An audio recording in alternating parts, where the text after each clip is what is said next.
Fox II 12 News. This is special coverage of the coronavirus impact.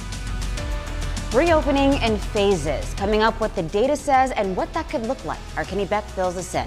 And the unemployment insurance is critical for families hanging by a thread. The state has been bombarded by unemployment claims, while lawmakers left it out of their COVID-19 relief package. But first at 4, Governor Roy Cooper says he is confident we can enter phase 1 across the state this weekend. Nearly 12,000 people in North Carolina have tested positive for the coronavirus. That is 184 more people than yesterday. Avery County is the only place in the state where no one's tested positive.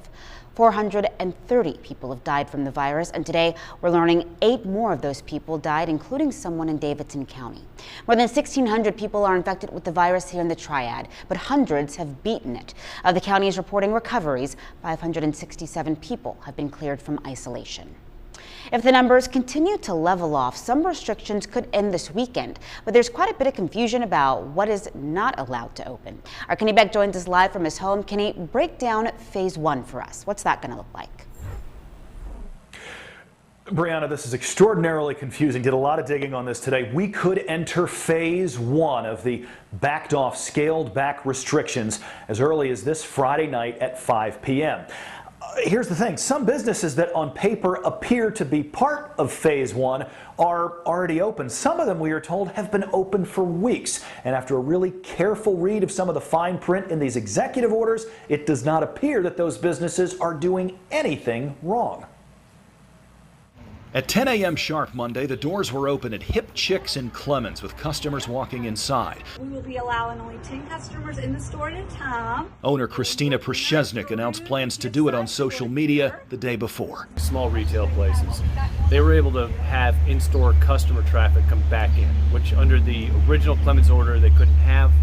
Now, under the governor's order, they can. John Waite, the mayor of Clemens, says that's allowed now that his village stay-at-home order has expired. But here's where it gets confusing. Late last month, when Governor Cooper outlined his 3-phase plan to gradually reopen North Carolina, he said in phase 1, people would be allowed to leave home for commercial activity at retailers that sell things like clothing, sporting goods, books, and household items. Right now, that's set to take effect this Friday at 5 p.m. Very soon, we'll be announcing the specifics on phase 1.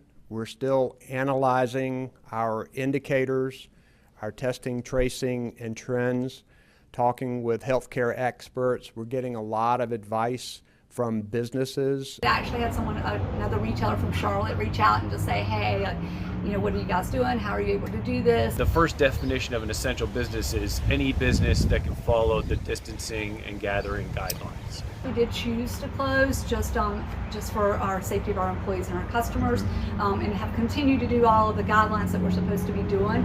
We felt like today it was a good day and it was time to do it. So I reached out to the governor's office earlier today for clarity on all of this in hopes of getting rid of some of this confusion.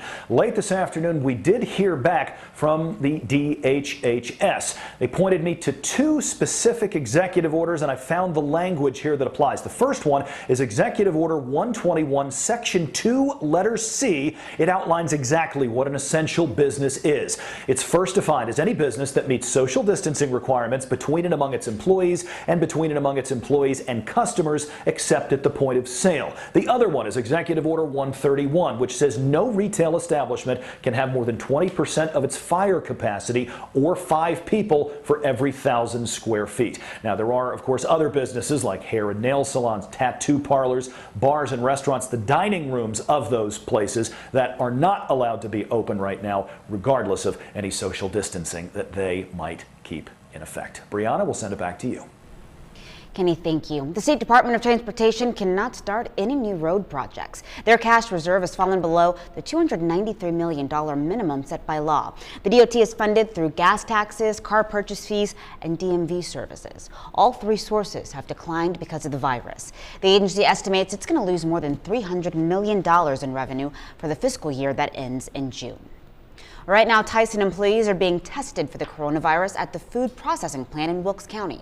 County Manager John Yates tells us 200 employees are going to go through that process today. The county reported positive cases last week, but they have not said exactly how many people at the plant have the virus. There may be more testing in the future, but right now, we're told the goal is to have these completed by this evening.